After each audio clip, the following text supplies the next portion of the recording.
The following installment of the Dark Archive contains descriptions of child abuse of both a physical and sexual nature. Listener discretion is strongly advised. Allow me to set the mood with this scented candle that you can't smell. Okay. I was going to say something. And to the tune of cardamom, rosewood, and eau de dark, whatever that means. I'm surprised you're not the type of person to use a candle warmer. Like, you seen those where it's just like a lamp above a candle?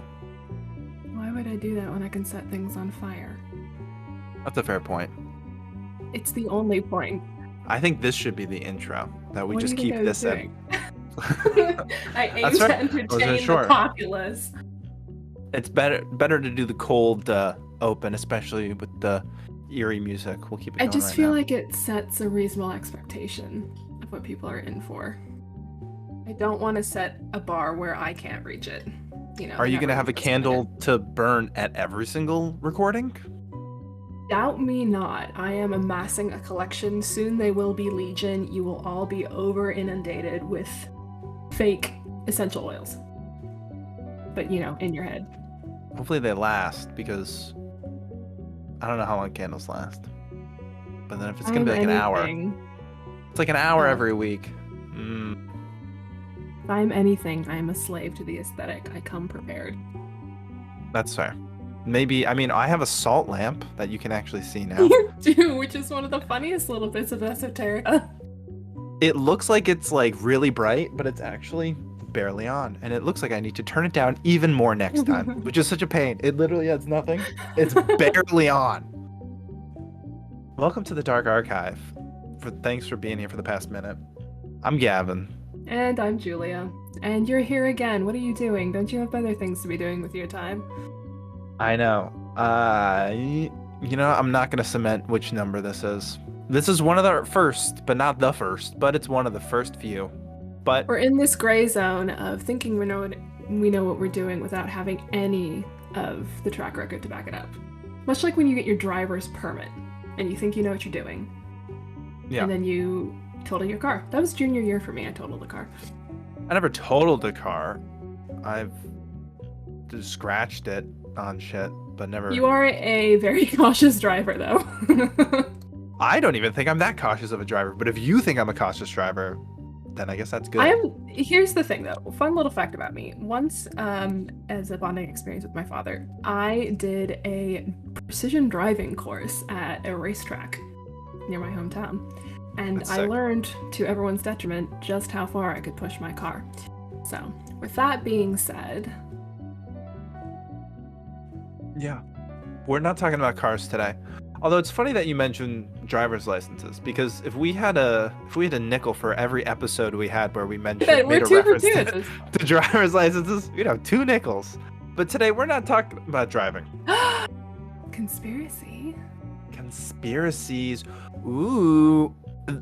The one thing I will say to start off this conspiracy theory is a lot of the conspiracy theories that we might end up talking about in the future, you could be like, oh, those are disproven in terms of like nobody really believes them anymore. But this that's what flat earther, Gavin. Never went away. Let's get a flat earther on the pod. This guy's been there, done that. Been there, have not done that. Let us know if we should get a flat earther on our pod, because one of them emailed me asking to be on my podcast. It was a different one. And then we didn't do it, but I'm sure he'd still be open to it. I forget his name.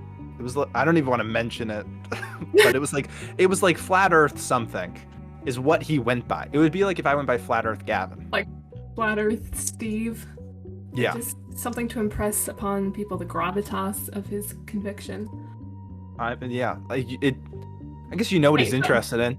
Just like if you call someone like Doctor their name, it's like the profession Flat Earth Gavin. It's telling a lot about a person, though. I understand his goal there.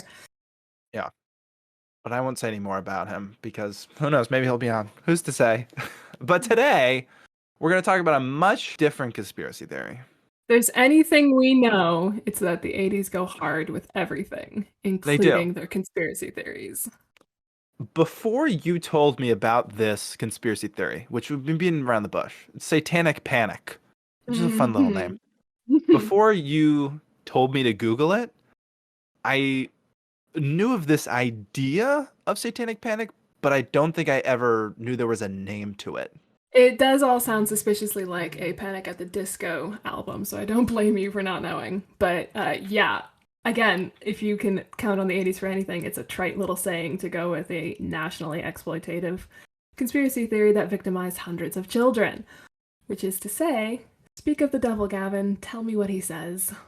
Speak of the devil. In the early 1980s, you remember it, we were there. I wish. That would be tight. This I seems do like not. a cool era. After listening to this episode, you can make a choice for yourself if you think it would be cool to live in the 80s. Because that's the moral we want you to get out of this. Well, there weren't podcasts in the 80s, so already I'm out. It was called radio. Yeah, it's like selective podcasts. There was only one podcast, and everybody had to listen to the same one at the same time. In the early 1980s, a new conspiracy theory swept the nation into a frenzy of accusation and paranoia reminiscent of the witch trials of early America. Reports of cults committing mass child abuse emerged suddenly, and I feel like we're not giving this the seriousness it needs. So I'm going to compose myself and read it seriously because this is actually a very serious topic. We're laughing because we're uncomfortable because, whoa, this gets serious. This gets heavy. This gets heavy. Reports of cults committing mass child abuse emerged suddenly and spread like wildfire. Talk shows and news programs fanned fears, and the authorities investigated hundreds of allegations. Despite exhaustive investigation, flimsy legal cases, and increasing skepticism, defendants still went to prison, families were traumatized, and millions of dollars were spent on prosecutions. The phenomenon was so sprawling that, in its aftermath, it took on several names: the ritual abuse scare or the daycare panic, yet one name has stuck: the Satanic Panic. This is an interesting topic. I first heard about it in anthropology classes. It's kind of one of those big topics you hit in those core curriculum classes that most people only take because they have to. But it's something that gets talked about a lot. This was a huge cultural moment in the 80s that unfortunately was not quite as fun as neon leg warmers and, new wave. Yeah, like I was saying, I knew of the concept of like Satan, fear, like stranger danger, like the troubles in your neighborhood, like, but Mm-hmm. I didn't know of the specific name for it, and that it was enough of a phenomenon that it had a whole name and is similar to, I mean, it's not specifically a cult, like it's not Jonestown, but it has similar outcomes of what cults. It was a very cult mindset wave that swept through America and the world. It definitely played upon fascination with sort of true crime and paranoia and supernatural fascination of the time. And the fact that this stuff is approaching 40 years old, the events we're going to talk about today, and yet it still persists. Strains of it, the same mentality still exists in society today. Um, there's a quote from a former FBI agent who worked on hundreds of the abuse cases, and he says, "The evidence wasn't there, but the allegations of satanic ritual abuse never really went away. When people get emotionally involved in an issue, common sense and reason go out the window. People believe what they want and need to believe." Sound familiar, dear listeners? This is not a concept that just rolls with fads of the 80s. This was the specifics of this case were a moment in time, but the concepts that laid the foundation of it never go away. Well, even so many angles of it are still around today in terms of people who were wrongfully convicted of what we're about to talk about ending up being released recently, but then also people still making reports or holding seminars about this mindset still happening, like reports of it from last year and like 2021, which is crazy that it's still like, which is why I say that it is like that cult mindset. Right, absolutely. And further down, you'll hear us talk about certain tactics that were used in this particular instance that literally are conditioning. that were used in legal, professional, and supposedly scientific settings. This was a mass hysteria of a sorts. Yeah. Would you like to know what is Satanic Panic in better words than us rambling? Tell us, Gavin. I will. The Satanic Panic was a moral panic consisting of over 12,000 unsubstantiated cases of satanic ritual abuse, which we will refer to as SRA, sometimes known as ritual abuse, ritualistic abuse, organized abuse, or sadistic ritual abuse. Some of these words. For those keeping track at home. Sadistic for people who can pronounce words. For people who learned how to read. That started in the United States in the 1980s and spread through many parts of the world by the late 1990s. It persists even today. And you can tell when I'm not reading the script because then I turn to camera. For those of you listening, check this out on YouTube. You can watch us cracking up in real time.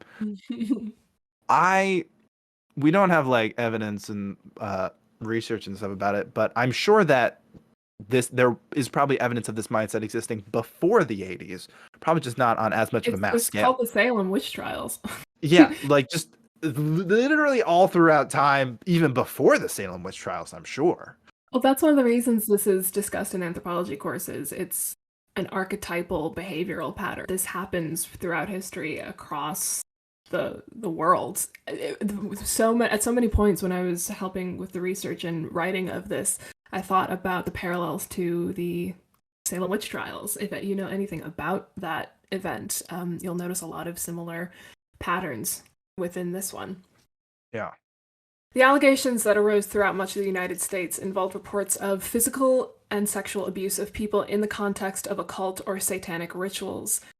In its most extreme form, allegations involved a conspiracy of a global satanic cult that includes the wealthy and powerful world elite, in which children are abducted or bred for human sacrifices, pornography, and prostitution. Allegations that returned to prominence in the form of QAnon. Bring it back around. Current events. Right. Here we are. The minute I read the accusations that include wealthy and powerful world elite, people being involved in conspiracy theories, I'm like, oh, look, this is a little nugget of anti-Semitism squirreled away in there for later. Yeah, we'll touch a little bit more upon QAnon later. But again, it just shows Salem witch trials, Satanic Panic in the 80s and 90s, QAnon. Like it always comes back. Conspiracy theories. Nearly every aspect of the ritual abuse was controversial, including its definition, the source of the allegations, and proof thereof, testimonies of alleged victims, and the court cases involving the allegations and criminal investigations. Allegations initially brought together widely dissimilar groups, including religious fundamentalists, police investigators, child advocates, therapists, and clients in psychotherapy. Over time, the accusations became more closely associated with dissociative identity disorder, then called multiple personality disorder, and anti-government conspiracy theories. It all kind of comes back around to anti-government stuff. Everything, right. Really. It's anti-elite and powerful, right? It's scapegoating on a massive scale, and for people who are stupid enough to follow the herd, it's easy to be pointed in the direction of the wealthy and powerful. Pick your poison as to who that is. And pointing at people to blame. What kind of sucks the most about this is that you have to wonder, and you'll hear more of the specifics as to why my brain goes here, but you have to wonder how much of this came from genuinely caring and concerned parents. Because, like we said, a lot of this centers around child abuse. There are how many parents in the world just get a knee-jerk protective reaction when they are being told their child is being endangered and hurt. Protecting your child becomes the priority. And unfortunately, people fall under the wheels of that. Real people are accused of things that, as far as any evidence now supports, they never did. So there's this massive moral and ethical trade-off here that everyone is subject to. Yeah, well, that's why I say that, like, this is prime time of, like, stranger danger. Like, people who grown up in the 70s just being like, all right, come back by the time the streetlights go on. And then now all of a sudden, people are doing rituals and sacrificing babies. And oh man, it's no longer that. I read this, I think it was the Vox article. that I read this, which you could check out all of our sources in the description. There were some really great articles. It basically said that like it's in your neighborhood, like Right. it's in your neighborhood, like coming to your house to hurt you and your family. The concept of the perpetrator is often someone you know Yeah, is sort of rising to prevalence here. yeah, The mentality and the provocation that underlies all of this is at any moment there and able to be sparked. But the thing that started this wave of hysteria was a book called Michelle Remembers. So the panic was said to have originated in 1980 with the publication of this work, a book co-written by Canadian psychiatrist Lawrence Pasder and his patient and future wife, super gross and very ethically wrong, Michelle Smith. Remember that name. The book, which is now discredited, was written in the form of an autobiography presenting the first modern claim that child abuse was linked to satanic rituals. Pastor was also responsible for coining the term ritual abuse. Thanks so much for that one, buddy. Michelle Remembers provided a model for numerous allegations of SRA that ensued later in the same decade. On the basis of the book's success, Pastor developed a high media profile. Hey, I wonder if all of this was somehow a ploy to get money. And he gave yeah. lectures and training on SRA to law enforcement. And by September 1990 had acted as a consultant on more than 1,000 SRA cases, which again means satanic ritual abuse, including the McMartin preschool trial, which we will hear about in a minute, a defining case of the panic. Prosecutors used Michelle Remembers as a guide when preparing cases against alleged Satanists. Not even necessarily abusers. There's this really weird thing that happens repeatedly throughout the rhetoric of this time frame. And the word abuser and Satanist sort of becomes synonymous if those two things mean this thing, because at the time, culturally, they did. Yeah. I mean, I don't even think, I mean, we say child abuse, but if anything, satanic or like Satanist is used more, but synonymously Right. with abusers. That it's not even that they are called abusers. They're Satanists who abuse children.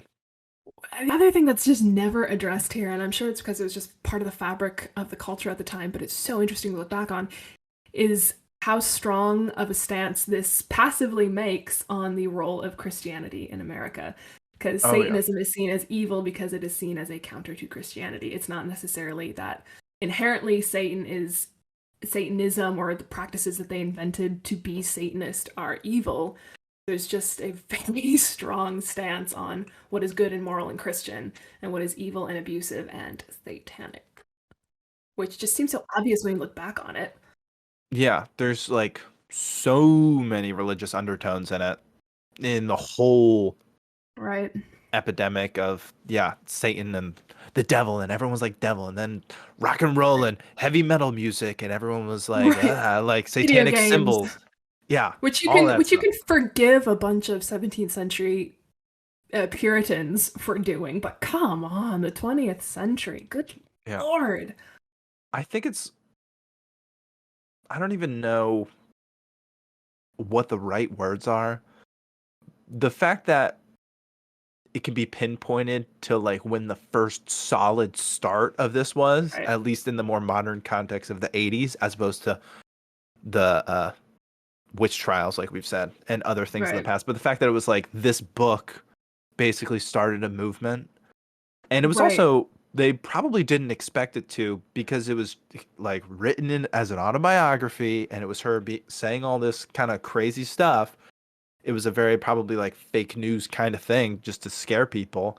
And then all of a sudden it blew up. And then it was like, oh, now the psychiatrist, Pasder, how all of a sudden, oh, wow, now he's doing all these Exactly. seminars and trainings, and they're training law enforcement I know. using this book. We don't even get into it as much as we should.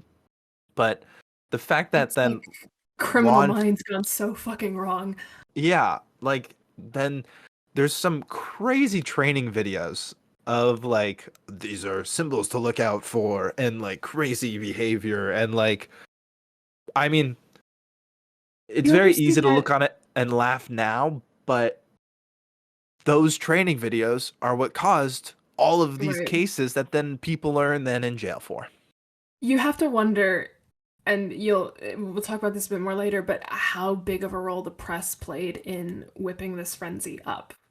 Yeah. This book was popular for a reason. He was successful in the media circuit for a reason, and the press was rather vitriolic and aggressive in its promotion of later trials and in discrediting many of later convicted alleged abusers.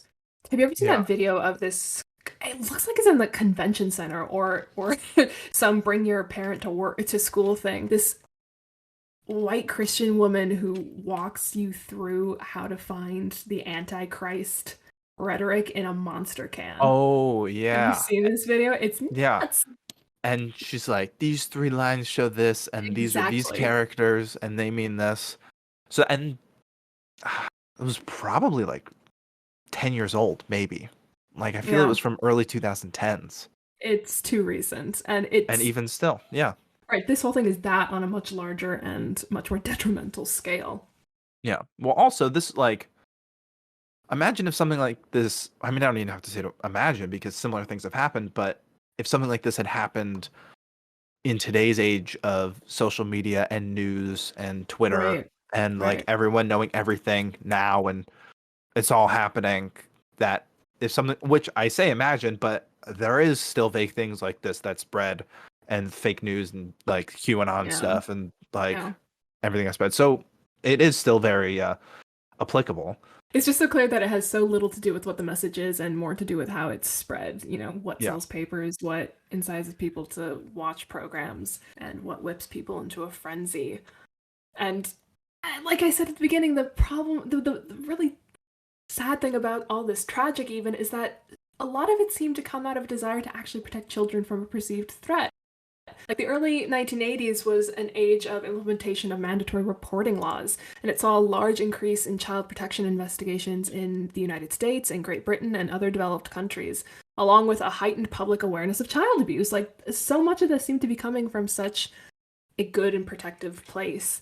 In California, specifically, investigation protocol of incest allegations also changed, with social workers who used leading and coercive interviewing techniques that had been avoided by police investigators. So then you get this just seedy, dark undercurrent of a motivation. It went from wanting to protect children to wanting to seeking notoriety and money.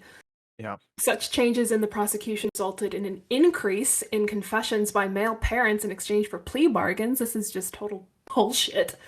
And then shortly thereafter, some children in child protection cases began making allegations of horrific physical and sexual abuse by caregivers within organized rituals, claiming sexual abuse in satanic rituals and the use of satanic symbols. They're getting that rhetoric from somewhere. They're not pulling satanic symbols and ritual and vocabulary out of thin air. Someone is putting this in front of them, and guess what? It's probably not the people they're accusing. Yeah. These cases garnered the label satanic ritual abuse, that's the SRA we've been talking about, both in the media and among professionals. Professionals got swept up in this.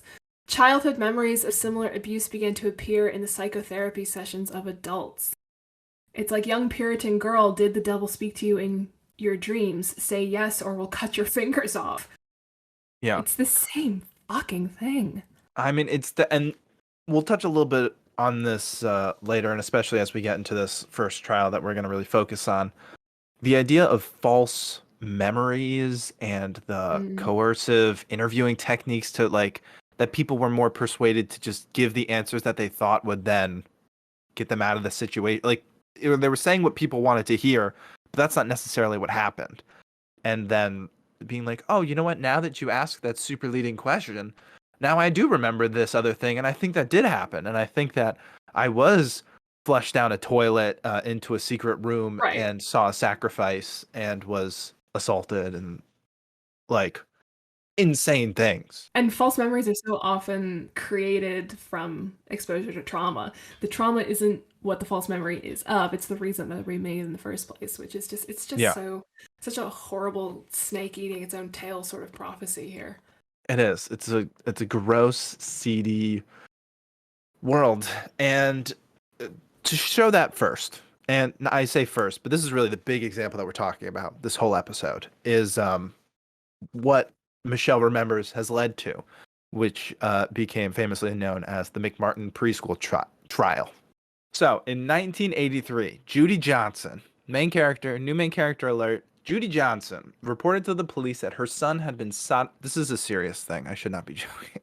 Yeah, This is, it's hard to yeah. read through this with a straight face, just because Well, it's so and we get awful. into some stuff that's, yeah, like I said earlier, we're laughing because these are like insanely uncomfortable things to talk about. Right. And also, like the warning that we'll put in the beginning that we pre-recorded, this gets here on out gets a lot more into abuse and sexual assault warning, and At child this abuse point, and pornography.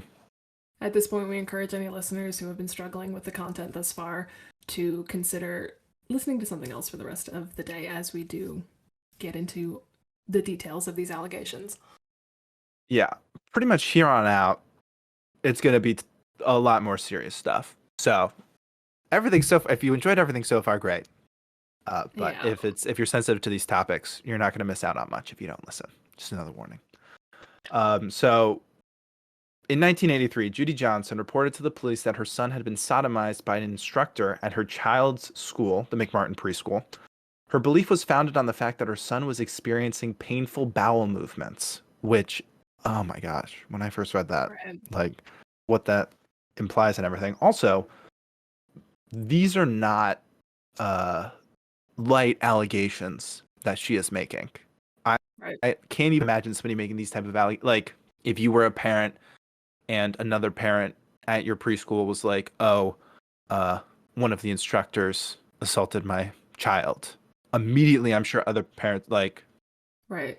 It's as if there was no thought as to the consequences of this allegation, especially. Yeah. A little fun tidbit. The instructor she named was Ray Bucky, who we talk about a lot. So remember that name. He was the instructor, who was her own estranged husband. So you also can't Ding, help but ding, ding, wonder. alarm bells. Yeah, can't help but wonder what else is going on that she's making these accusations about her own estranged husband. It sounds so much like she's using a culturally relevant a scapegoat in order to accuse her ex-husband or her estranged husband. The fallout is insane of that decision. Yeah. Michelle Remembers came out in 1980. So in theory, if that was the big thing that came out, I'm sure it wasn't immediately worldwide news. It's like slowly spreading into neighborhoods and societies. This is a few years after that. Right. So this wasn't a whole huge thing yet. The police questioned Bucky, but due to the lack of evidence, he was not prosecuted. So then, this is what I find, I mean, I say crazy. It's all crazy. And I'm sure I shouldn't be using the word crazy. This is where the snowball starts to go downhill. That's exactly it. This is where the dominoes start, and also shows not purposefully, but the first instance of semi-leading. But I don't think they mean it in this first sense. But the authorities proceeded to send letters to 200 parents of McMartin students stating that their child may have been abused and advised parents to question their children. As if, like, what, people are just going to open that letter and be like, oh, hey, honey, could you come in here for a minute? I just have a couple questions for you. As if that wasn't going to incite an absolute firestorm. Yeah, and listen to how they phrase it. So it starts off with, Dear This parent. Is the letter. This is the letter from police, September 8th, 1983, went out to those 200 parents. I'm not going to read the whole thing because also a lot of it's just like police jargon and stuff. Dear parent, this department is conducting a criminal investigation involving child molestation. If you're a parent and you open a letter from the police and the first thing they read is that, immediately, what are they expected to think? You get a letter regarding your child's preschool. Hey, by the way, how do they think this was going to go? Is my question. Well, even it begins. I should have read the rest of the sentence. Involving child molestation. Ray Bucky, an employee of Virginia McMartin's preschool, was arrested September 7th, 1983 by this department. That was the day before this letter went out. They named him? Despite the fact that they didn't charge him. Yeah. They're just saying he was arrested. They're like, this is related to this. He was arrested. Like, we're not, it's just, Jesus. the following procedure is obviously an unpleasant one. This is all what they wrote, which objectively kind of weird that they're like, hey, we recognize this is But this not thought. is unpleasant. The following procedure is obviously an unpleasant one, but to protect the rights of your children as well as the rights of the accused, this inquiry is necessary for a complete investigation. Records indicate that your child has been or is currently a student at the preschool. We are asking your assistance in this continuing investigation. Please question your child to see if he or she has been a witness to any crime or if he or she has been a victim. Our investigation indicates that possible criminal acts include oral. So you're a parent. Wait, it's a list. You're a parent. Again, recap. Oh my God. You have no idea of anything. You get a letter from the police saying, hey, this preschool teacher was arrested. Due to our records, you have a child that goes to this preschool. Here are just some of the things they may have been subjected to. Here are some of the things they may have been subjected to. This is what it says. Our investigation indicates that possible criminal acts include oral sex, fondling of genitals, buttocks or chest area, and sodomy, possibly committed under the pretense of, quote, taking the child's temperature. That's not even all, but already. Wow. Any thoughts? Oh my God. No thought. Clearly, there was no thought here. Why do I have any? Yeah. I just want to know who wrote it. Whose job was it to write this letter? And then whose job was it to clear it to be sent? I wish I knew. I mean, it was all, it was the police department that sent it. So, to continue, because it keeps going. Oh my God. Also, photos may have been taken of children without clothing. Any information from your child regarding having ever observed Ray Bucky to leave a classroom alone with a child during any nap period, or if they have ever observed Ray Bucky tie up a child, is important. So they're not making accusations. They're just saying, hey, if your child has seen this happen, that might be important to this case. But they never said what he's convicted of. They're not specifically trying to, like, they've only mentioned those 3 times they've mentioned his name.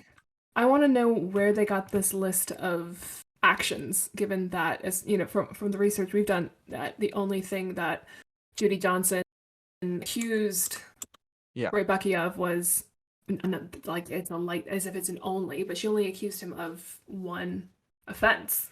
I want to know where the rest of the list came from. Yeah, I mean, I wonder if, because on one hand, they're just trying to give examples to just jog people's potential memories, but then on the other hand, maybe they're like, these are potential things that could have, like, everything we foresee that could have happened. Because also, none of this has to do with Satan and satanic rituals or anything yet. This is all just potential, like, it's not, which we'll get into it, like, being like, oh, has your child been flushed down a toilet into a secret room to get assaulted? Like, nothing crazy. These are all, like, things. Yeah, like, these are all things that could happen. So again, understanding it's from the police. Borders on reasonable concern. Yeah. So then, this letter was a form letter, so it was a template, and it includes a form, and it says, please complete the following information form and return it to this department in the enclosed stamped return envelope as soon as possible. We will contact you.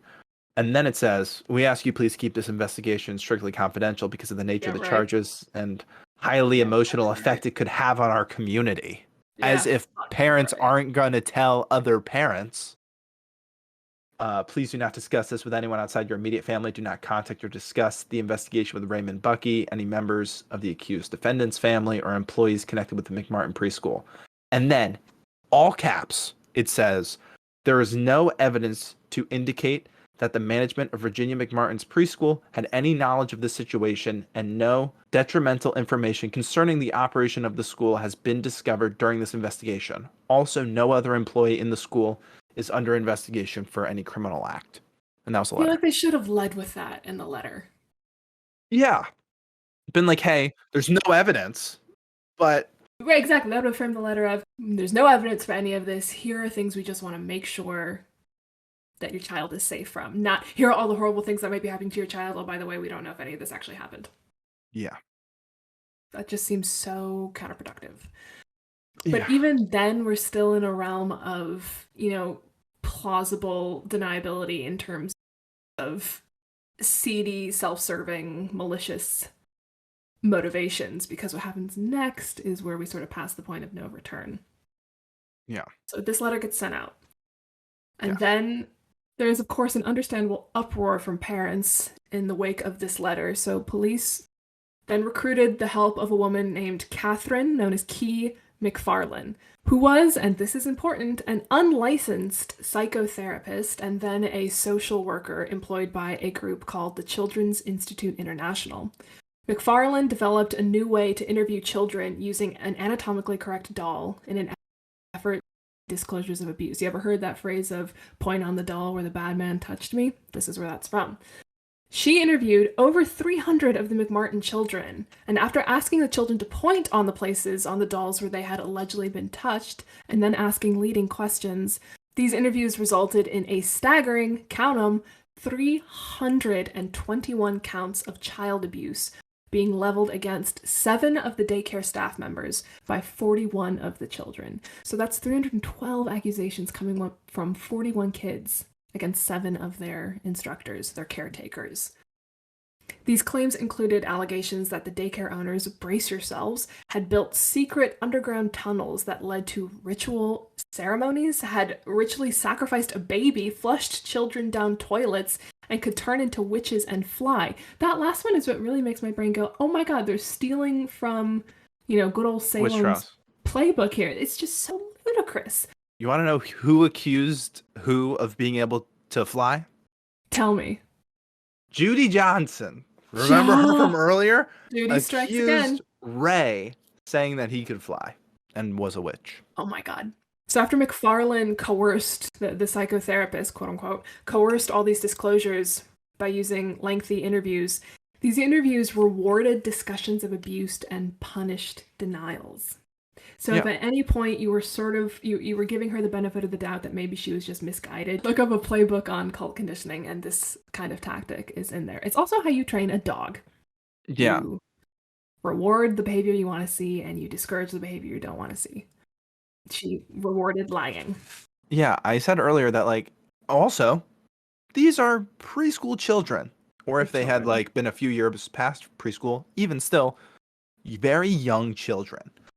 They don't know. They don't understand the gravity of the situation or what they may say and what implications that might have. So of course, if you're like, where did if you're not saying, did the bad man touch you here? And they're like, yeah, maybe, sure. I don't know. Yeah. And if you've made it clear that they're going to get a positive reaction out of you if you say yes, what else? If everyone all of a sudden is going to be happy, yeah. If everyone's going to have happy that there's evidence, then and they're going to be more unforgivably, if you get punished, if you get a negative response for saying no, even if it's the truth, because they're digging for an answer they already have. It's the worst kind of confirmation bias out there, because this one has real consequences. Yeah. The reason that we're talking about this one first is because this was really the first big, what ultimately, as we're about to talk about, trial that has to do with large cases of child abuse and sexual abuse and SRA. And these accusations, they didn't just stay in the small town, which actually, now that, where is it? In California? Is that where this was? Manhattan Beach? So this didn't just stay in California. These accusations reflected emerging satanic paranoia within the country. And now all of a sudden, people are talking, it's getting around, and wait, this happened in your preschool. What's going on? What's going on elsewhere? And all these other youth leaders. And so charges were formally laid against McMartin Preschool in California, and the ensuing trial, which remains the largest, longest, and most expensive trial in state history. And that's of 2 years ago. So as far as we know, it's still correct. Yeah. Received, obviously, understandably, quite a bit of media attention from around the United States. And also, Yeah. it's California. It's not like it's bumfuck nowhere. It's Right. California. That's a real state. Not it is in fact. Not only is this a highly quote unquote interesting trial because it has to do with young children and abuse, but it's also playing into the cultural fascination of the moment, which is like satanic paranoia. So of course the media is going to hammer at it. It's hitting two birds with one stone. Yeah. One thing that this next part I found particularly interesting because when we go back, overview, we love the overview. Mm. Judy Put this back Johnson. into context. Yeah, putting it back into context. Judy Johnson accuses Ray Bucky of assaulting her child. Then that leads to all these interviews with all of the children. And then now this case set up against Ray and the whole preschool. And, she's throwing around a lot of wild accusations, saying he can fly and that he's a witch and all these things that didn't have that much evidence backing it. Well, funny enough, Judy Johnson was diagnosed with and hospitalized for acute paranoid schizophrenia, and in 1986 was found dead in her home from complications with chronic alcoholism before the preliminary hearing concluded. So that people see that and they're like, wait a second, like everything was because of this. Right. So obviously the two sides of the court, they were like a lot more arguments being made. Thus, following, many of her statements were not included in the trial due to her mental health diagnoses, while the prosecution instigated their claim based on her initial accusation. They built their case around later allegations of sexual and satanic abuse discovered by McFarlane and relied on her evidence. So now they're purely relying on these interviews that they had with the kids with their leading questions and point to where the bad man touched you on the doll. And it's all from these follow-up things and nothing from any initial evidence. Right. Which blows my mind. Any trace of firm ground has sort of been left at this point. You got to wonder what the poor police department who instigated this whole thing at the beginning had to be thinking at this point. Yeah. Like we said, run, Indy, run, the boulder's coming at you. It just spirals so drastically out of control. And at this point, it was such a huge trial that what were they going to do? Be like, you know what? Never mind.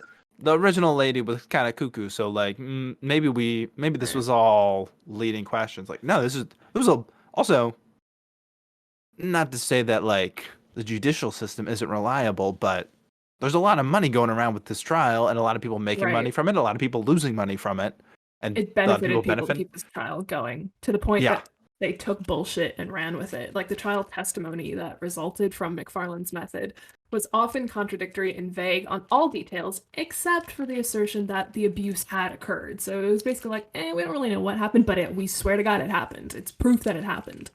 Michelle Smith. Remember her? Remember her? Character, in the yes. Cleverly titled Michelle Remembers book that came out in 1980 that sort of started this whole shitstorm. And other alleged survivors of SRA met with parents involved in the trial, and it is believed that they influenced testimony against the accused. And yet this is still being touted as a scientific and legally sane trial.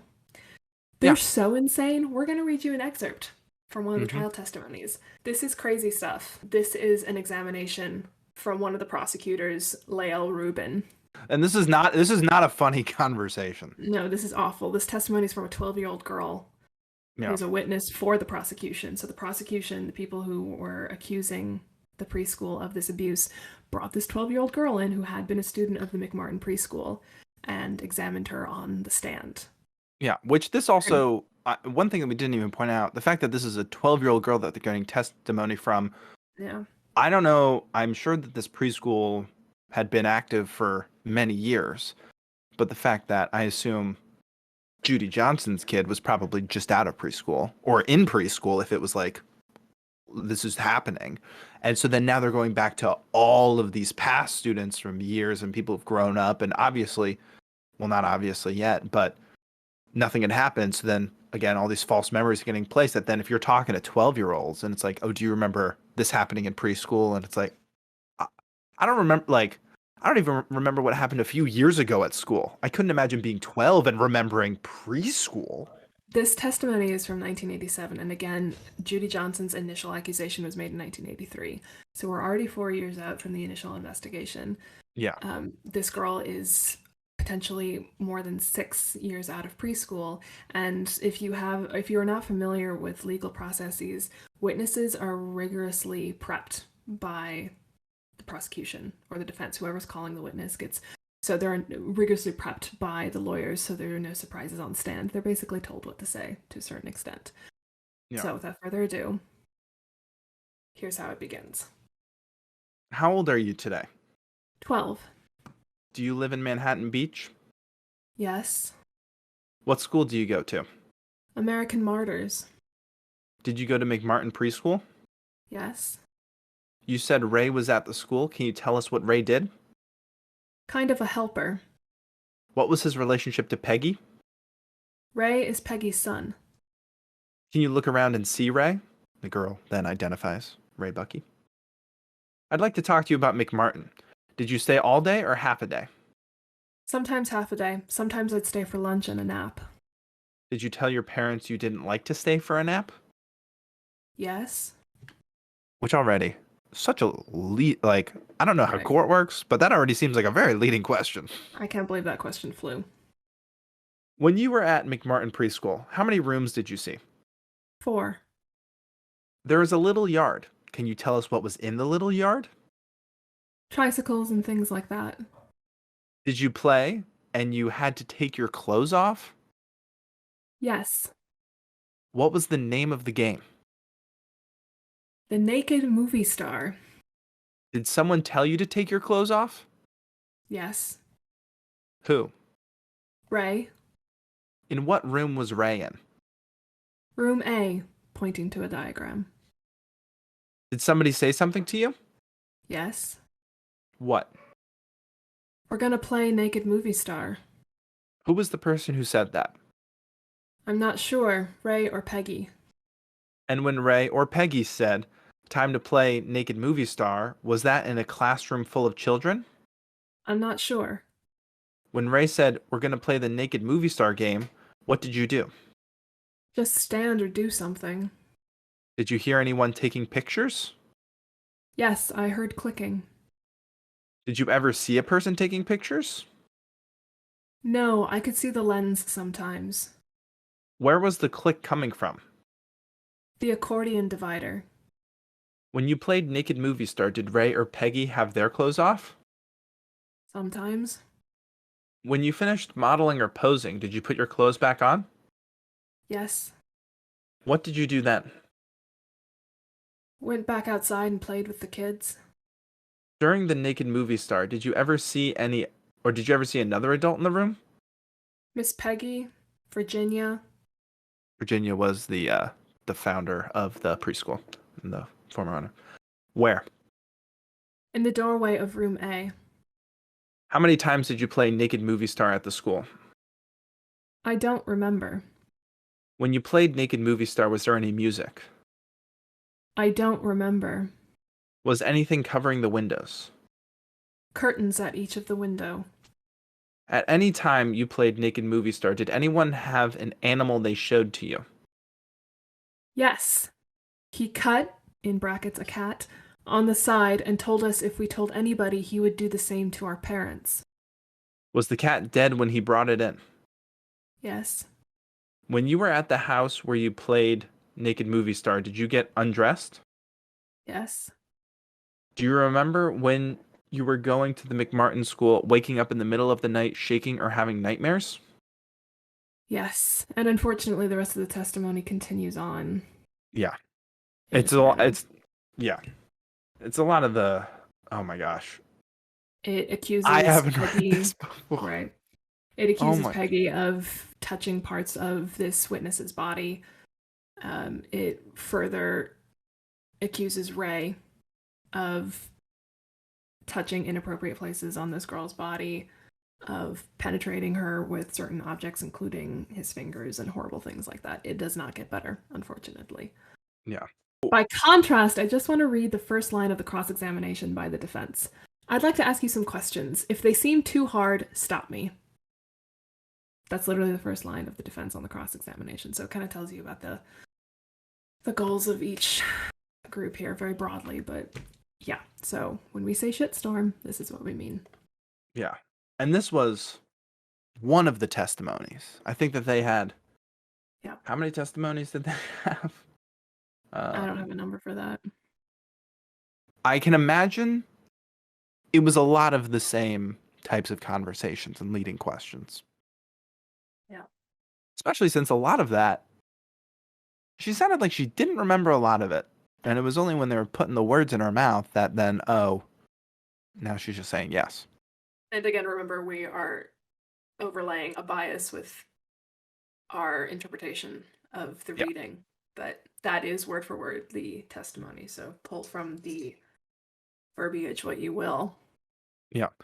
And I mean, I can imagine a 12-year-old in a room full of adults taking this case very seriously, even if the 12-year-old and other kids didn't understand the gravity of it. I'm sure they could tell it was a very serious situation. And so, again, they were probably just trying to say what would please everybody and like what people wanted to hear, because then when they said something that was denying it or the wrong thing, then people weren't as happy about it. I went to go look up because I was going to say that would be twice as difficult for a young woman, a young girl. She's not a woman, she's a girl.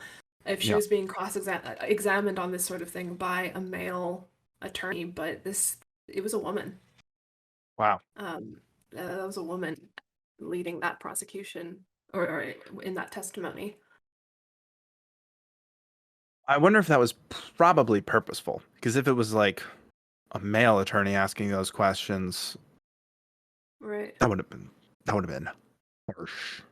These testimonies are tragically easy to find. You can find one from an 11-year-old boy, all transcribed out, if for whatever reason you want to read this. I mean, can't you find a lot of testimonies online? I've found the one I'm looking at now for the 11-year-old boy includes testimony from McFarlane as well, if that interests anyone. Yeah. So, obviously, as we were just talking about, this was a harsh trial, and there was all of this evidence that had been stacked up and 300 some charges. But although the initial charges in the McMartin case featured allegations of satanic abuse and a vast conspiracy, these features were dropped relatively early in the trial, and prosecution continued only for non-ritual allegations of child abuse against only two individuals, Administrator Peggy McMartin and her son, Ray Buckey. McMartin and Buckey were acquitted on 52 of 65 counts, and the jury was deadlocked on the remaining 13 charges against Buckey, with 11 of 13 jurors choosing not guilty. Buckey was recharged and 2 years later released without conviction. All of that. You know court terms better than I do. What does that mean? Acquitted means dismissed. Yeah. So all of that, and they got rid of the vast majority of the charges that were levied at him. Deadlock. So a jury has to be all in, otherwise you get a hung jury. That's where that. Mm-hmm. Yeah, any theater buffs have read 12 Angry Men. I'm not familiar with the inner workings of the American legal system and the way it works. No one is. But essentially all that to say, they dismissed 52 of the charges and couldn't decide. And there were two holdouts on the jury who wanted to charge him as guilty on the remaining 13. And it all resulted on him, essentially, I'm going to guess another trial since he was recharged. There was a second trial, yeah. Yeah. But then 2 years later, he was released without a conviction. So they went through this just I keep using this phrase, shitstorm of a trial without any conviction coming out of it in the end. His life is ruined. His life is ruined. Oh You yeah. can't, Done. conviction or not. Yeah. Yeah. And he was working at this preschool that like his mother and like grandmother taught, like, school's Right. ruined. Everyone's reputations are ruined. All because of his estranged wife. The weird thing was it didn't stay local to just this preschool. We talked about how the phenomena spread across the country, but it was to other schools. Following the trial, more than 100 preschools across the country became the object of similar sensationalist allegations, which were eagerly and uncritically broadcasted by the press. Here's that press coming into play like we talked about earlier. Throughout the McMartin trial, media coverage of McMartin and Bucky, that being Peggy and Ray, were unrelentingly negative, focusing only on statements by the prosecution. No one wanted a trial. They wanted a sensation. They wanted a hanging, Yeah. is what they did. And they didn't even try to hide it, which is insane. Yeah. Yeah. It was wild. And especially how fast it spread through the 80s. By the mid 80s, it now switching away semi from just there's all these accusations of satanic abuse and such. And so obviously, what do you think the public's going to do? They want to know, how can we prevent this? And Right. how can we get more informed on this? So by the mid 80s, again, we're talking about people who maybe are looking for how they can benefit from these situations. So it's a surprise, but also not quite a surprise to see all these seminars, tutorials, educational videos for authorities. It's like those psychics who try and make a name for themselves by helping with police cases. Yeah, it's exactly like that. Right? It's people making monies from these seminars, and they made educational videos for like the police on like the subject of recognizing and fighting satanic cults, and it was like sweeping through law enforcement, especially in Texas. Journalist Debbie Nathan recounted that they were promptly dispatched to ritual crime seminars and that there were classes aimed at law enforcement authorities and taught mostly by other cops, therapists, preachers, and by born-again Christians claiming to be former high priests or escapees from unspeakably sadistic ritual torture cults. So now we've come all the way back around to cults. And also all of the religious like figures, and obviously bringing religion into it and being, oh, it's the devil. The devil. The devil. Right. And it is at this point that we should probably point out that the ritual Satanism they keep referencing here, as far as anyone can tell, and as far as I can tell by researching this, never existed in the first place. It wasn't as if one tiny example set off a spark that ignited everyone's imagination and, morbid curiosity. As far as what I can tell from researching, feel free to prove me wrong, it didn't even exist in the first place. It was completely made up. It was just the most ridiculous, sensationalist thing someone could come up with. There was no basis for the fanaticism.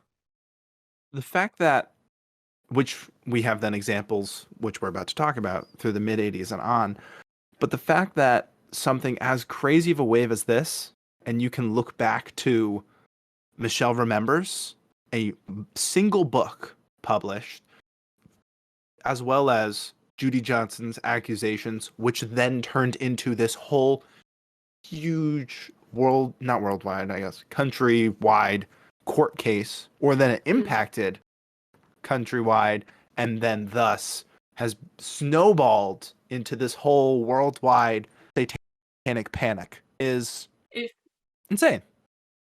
If you have a moment, look up a cover of the book, the original edition of Michelle Remembers, and it looks like a thriller novel. It looks like a dime store paperback thriller novel. It looks nothing like any kind of accredited scientific discovery. It just seems so clearly manufactured for sensationalism from the beginning. Yeah. And the fact that it's an autobiography. She wrote it as an autobiography. Right. And but it's then marketed as this, like, would you say thriller? Like, and then it ended up being discredited. And remember, it was co-written by her psychotherapist who later became her husband. Yeah, There's that's just healthy. no That's ethical ground to stand. It's not ethical. You can get your license revoked, assuming you never even had one. And all that led to this huge McMartin trial and spread across the country, which, by the way, in case you're curious, the McMartin trial fizzled out. After 6 years of investigation and a 5-year trial, the case ultimately evaporated due to lack of evidence because it didn't fucking exist. One by one, all charges against the daycare staffers were dropped, like we said, but then the McMartin preschool building was razed. It was completely leveled in 1990, because what the fuck are you supposed to do? What else are you going to do? You can't. no one wants to go to that preschool anymore.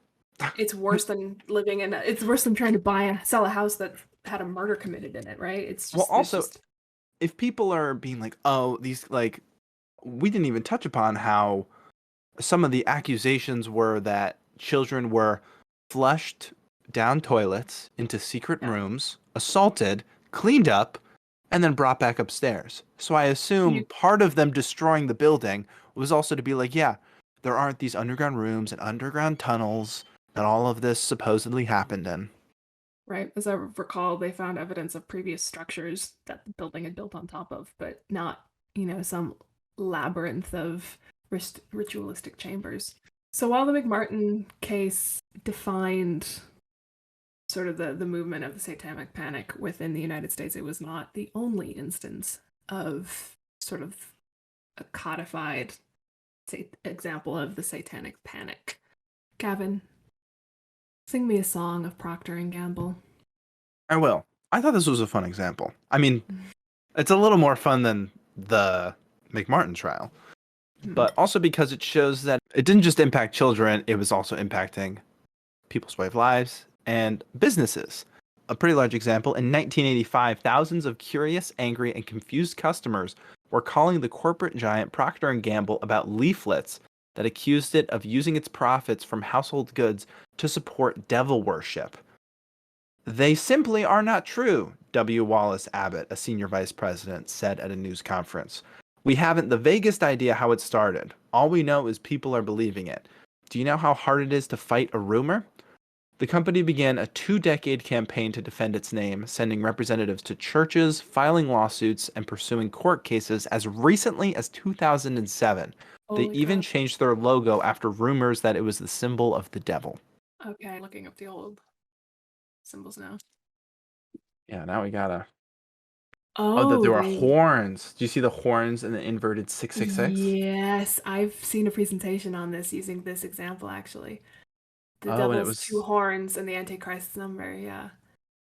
So for people who are listening, since the 1800s, the logo for Procter & Gamble was sort of a seal, and it's a starry sky with a crescent moon to the right, and the crescent moon is made of the face of a man with a long flowing beard. And people are claiming that the curls of the man's beard are forming 666, the number of the beast. And the upper curl of the top crescent of the moon is a horn penetrating out of his head. And there's a horn on the lower crescent because, crescents are curved and pointy on the ends. As I recall, there's also something to do with the stars scattered in the sky. Yeah, well, I'll put it on screen for the people watching on YouTube, but there was a progression. It shows the progression of their logo, and then when all these things were happening, then they were like, all right, let's straighten out, like, let's fix up the hair. Let's get rid of the horns and stuff. And then they were like, all right, we have to just completely pivot this. And then it was just the letters P and G. And then more recently in 2013, they added back a sliver of the moon. But even still, like... Which is a bummer because the old logo kind of slapped. It did. I love old versions of logos where, I mean, they don't really work in today's digital age, but where it's like super detailed, kind of like Apple's like old logo Starbucks before. logo. Yeah, like all the Starbucks stuff like logo. that, where it was like super old and detailed, and that's the kind of frenzy, the just sort of the cognitive dissonance that is being codified into American culture at this point in time. People are seeing shit that just simply isn't there. And not only are they seeing it, they are launching campaigns that will cost companies millions and billions of dollars. And then that's just speaking on a company level. As we've heard, it cost individuals their lives and livelihoods. Yeah. And it didn't just stay contained to the United States, which this is a drop in the bucket of this issue, but By the late 1980s, and again, the trial of the McMartin case was still going on into 87. But by the late 80s, allegations began to appear throughout the world, including Canada, Australia, the United Kingdom, New Zealand, the Netherlands, and Scandinavia. Belief in SRA spread rapidly through the ranks of mental health professionals, despite the absence of evidence, through a variety of continuing education seminars during which attendees were urged to believe in the reality of satanic cults, again, despite the fact that there was no fucking evidence. To believe their victims and not to question the extreme and bizarre memories uncovered. Proof was provided in the form of unconnected bits of information, such as pictures drawn by patients, heavy metal album covers, which, you can't walk 2 feet without tripping over one in the 80s, historical folklore about devil worshippers, which is just straight up Christian rhetoric. That's anti anyone who isn't Christian. You can accuse anyone of being pagan or folkloric if you're not strictly New Age Christian. And pictures of mutilated animals, which again, they just pulled out of nowhere. During the seminars, patients provided testimonials of their experiences, and presenters stressed that recovering memories was important for healing. Hey, I would also like to point out at this point that if you read anything about Scientology, there's a huge tenet in the Church of Scientology about recovering traumatic memories in order to heal them. So, in case you were curious as to how far this lunacy can spread. Sorry, Tom Cruise, I know you're pretty. That's okay. And maybe if you follow this podcast, there might be an episode in the not too distant future about the Church of Scientology. Foreshadowing. Before talking about how this all ended up with so many of these verdicts and accusations, we've been talking a lot about the idea of false memories being placed into people's heads, which I think at the root of so much of it could arguably be pinned down as, I don't want to say one of the biggest problems, but where so much of it revolves around, if you catch my drift. Right. This seems to be a phenomena that a lot of professionals are relying on to prove the truth of this theory. It's the closest that they can find to solid evidence, and the fact that it appears in pretty much every instance of SRA, that then ultimately after the fact it's like, oh, were there tactics that maybe made false memories? And that happened in almost every single court case, shows that it is a pattern. So allegations of SRA have appeared throughout the world. The failure of certain high-profile legal cases generated worldwide media attention and came to play a central feature in the growing controversies over child abuse, memory, and the law. The testimony of children in these cases may have led to their collapse, as juries came to believe that the sources of the allegations were the use of suggestive and manipulating interviewing techniques rather than actual events. Research since that time has supported these concerns, and without the use of these techniques, it is unlikely these cases would have even reached trial. And some people would be out a good chunk of money. Exactly. That's all bogus is what they're trying to say. One explanation for the SRA allegations is that they were based upon false memories caused by use of discredited suggestive techniques, such as hypnosis and leading questions by therapists, underestimating the suggestibility of their clients.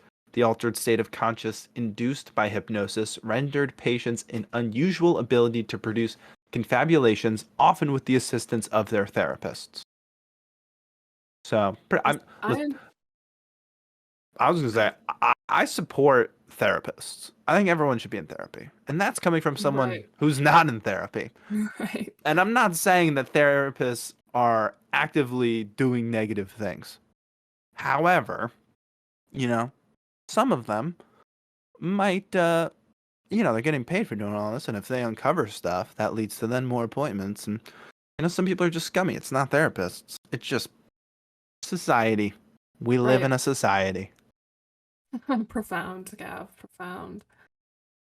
And they're basing a lot of these resurfaced altered memories on findings that happened while patients were hypnosis, and even now is still very limited research or evidence supporting the benefits of hypnotherapy. It's growing now, but then we're talking about the 80s and 90s here. It was I my understanding that is it was as much a science as reading tarot or, astrology was. It was not something that had any place in a court of law or a field of science. Oh yeah, very much a pseudoscience, and Right. they didn't even have smartphones back then. How did Right. they know anything about How did anything? they survive? Which is not to discount any potential benefits anyone has ever reaped from hypnotherapy, but it is Sure. not something that entire fields of science and court and prosecution should be based on, especially at a time when there was very little known about it. Well, yeah, using it to get information in theory out of deeper parts of your mind. Right. Like, it's not proven that it's a productive method to doing that. And when you're doing it to already vulnerable individuals like traumatized people who have experienced trauma and children, any bit of credibility that was sort of clinging to the ledge by its fingernails has slipped into the abyss. So circling back to the verdicts, how this whole era of the Satanic Panic wrapped up, nearly 200 people were charged with crimes over the course of it, and dozens were convicted. Many defendants were eventually freed, but sometimes after years. 3 Arkansas teenagers who became known as the West Memphis Three were freed in 2011, almost 20 years after they were convicted of murders that prosecutors portrayed as a satanic sacrifice. And then in 2013, a Texas couple was released after 21 years in prison. They were later awarded $3.4 million from a state fund for wrongful convictions. It's a kind of a small, nay, a paltry price to pay for your dignity, your life, your reputation, the past 20 years. 21 years. I know, Jesus. Imagine like a little bit less than our whole lives worth of time being spent in. And I wonder how old they might have even been going in. Like, if it's then the middle of someone's life, and it's not like you're coming out to a better life. You're coming out to your name being ruined and dragged. All I can say is I hope they did something fun with that $3.4 million. I hope they changed their names and moved and left Texas to Amsterdam or something. Yeah, really. So in 1992, Mr. Lanning, the FBI agent we quoted at the beginning of this adventure, released an investigative guide that explained his skepticism of satanic abuse claims. So then 2 years later, researchers with the National Center on Child Abuse and Neglect found that investigators could not substantiate any of roughly, brace yourself, 12,000 accusations of group cult sexual abuse based on satanic ritual. They basically said, we call bullshit, and here's why. I'm sure especially these former McMartin students, and even probably other former students who were involved in other trials, there's no way they're sleeping easy the rest of their lives and just forgetting about this whole instance and sitting in court and like convicting people. And especially if they get the sense that, I don't quite remember this all happening. And then eventually years later being like, I don't think it did happen. Right. Like, I think I was just saying what I needed to say. Oh God, what a horrible emotional ordeal to go through to realize that, you were coerced into ruining someone's life. Like, how do you deal with that? I don't know, obviously I'm nowhere near in the position of being someone who should be on the forgiving end of these kids, but how do you forgive these kids for these accusations? On the one hand, they're as young as 6 when they're being interviewed, 5, 4, but then you've got 12-year-olds, and it's been very clear throughout the course of this research that none of these kids were making accusations under their own power. Yeah. And also you say forgiving them, but also how much can we blame them? Like, right, that's my point. It's not and that must be an unbelievable thing to have to live with, is the guilt and thinking that it's your fault that this person, and I mean, to an extent, it can be seen as their fault, but also it's much more the fault of all the adults around them and how much farther it snowballed out of control. Which even going back to Michelle Remembers, and Michelle, the fact that she and other alleged survivors talked to these parents, that probably just freaked the parents out even more. Right. Which also, looking at everything as a whole, what I am now wondering is how, let's say, that at one point someone was sacrificed or like that this might have happened. Right. To the person that this actually happened to, how do they feel about all of this? That it's almost the other end of the spectrum of then them confused if it actually happened. And like, there may have been preschools that people were assaulted. And, but then now they don't hold, like, it's such a tough situation both ways. Like, there's just all the doubt and sensationalist mentality that's been cast upon real survivors of abuse in situations like being in preschool or being preyed upon by your own psychotherapist in order to write a book. I don't care if they got married. It's just how detrimental was it to legitimate founded cases of abuse and to those survivors? What are they supposed to do? How are they supposed to navigate a new climate in which abuse and Satanism are intertwined together when you have survivors who know exactly how they were abused and now can't get anyone's attention unless it involves the word Satan? Yeah. And even that now, did people think that they could get away with it because they saw that all these other cases, it's like, oh, just loop me in with all those cases that aren't real because we're not sacrificing anyone. Like, just did a little bit of assault, and it's like, then that just gets tossed in with the rest of the mix. And then real people who, like, then people who were wrongfully convicted are behind bars, and people who were never convicted roamed free. It is, I understand why it is. And even, I mean, we said at the beginning that the whole thing of Satanic Panic is such a controversial and what did I say? That nearly every aspect of the ritual abuse was controversial, including the definition, the source of it, the testimonies. Like, it's all, because even at the end of it, like you were saying, some odd years later, there's no clear path of what happened, what didn't happen. Like, it's all still very murky for as much as we know what didn't happen still.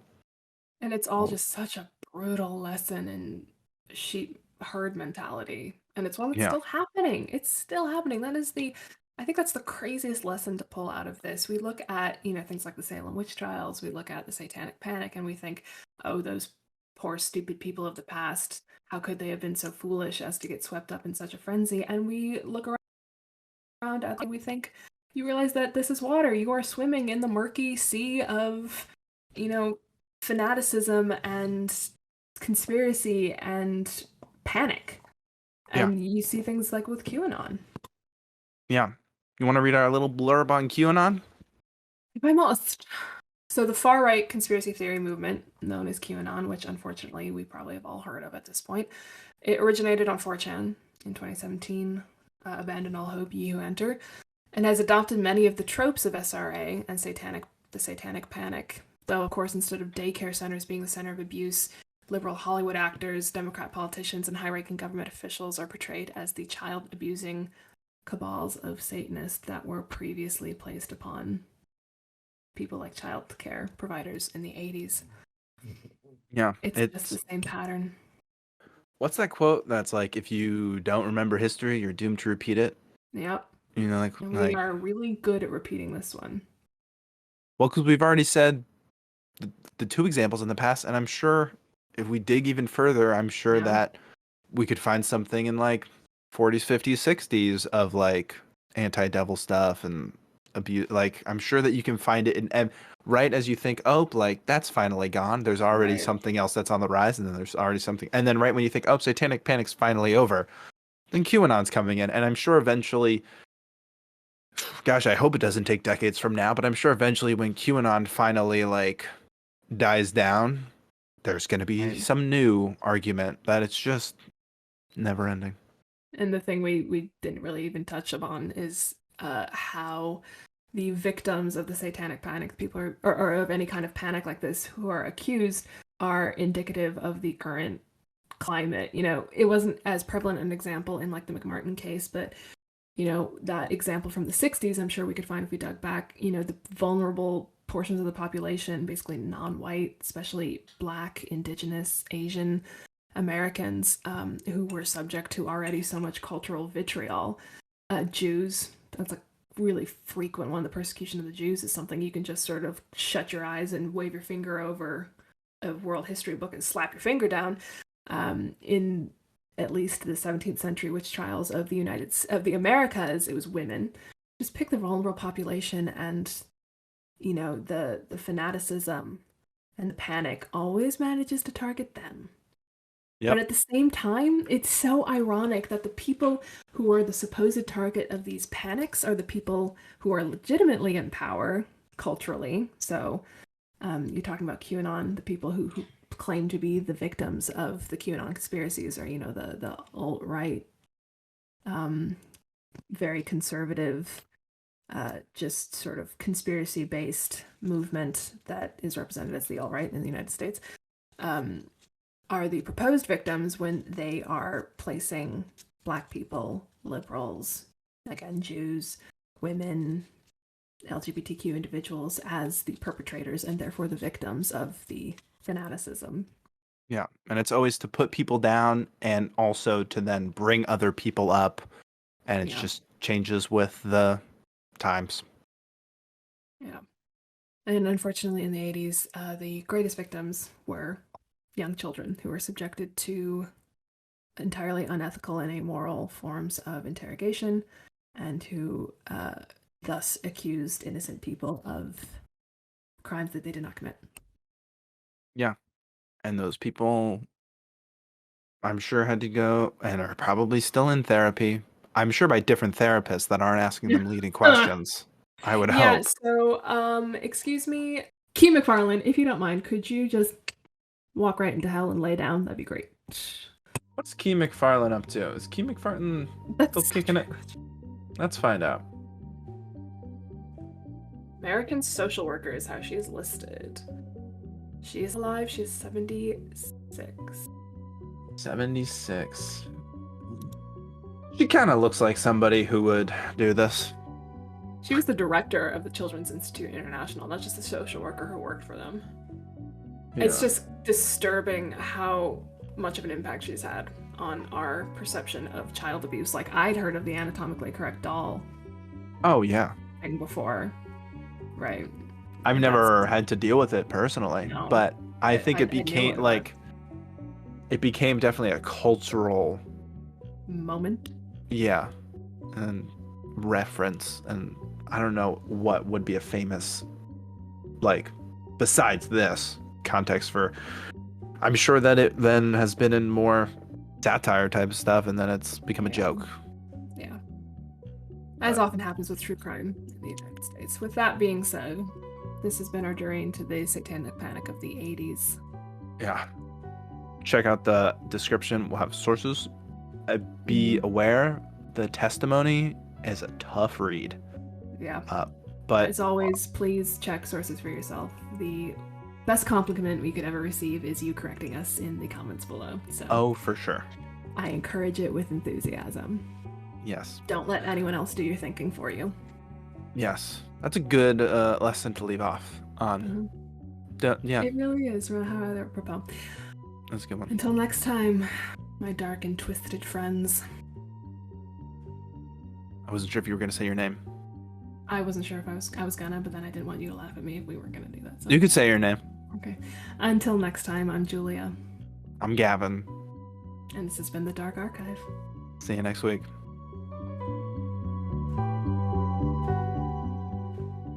This podcast is produced and engineered by Gavin Berger with High Tops Media. The Dark Archive is co-hosted by Gavin Berger, Julia Siegel, Chris Massarelli, and Shaila Jayasinghe. Our theme music is composed by Jeffrey Taylor.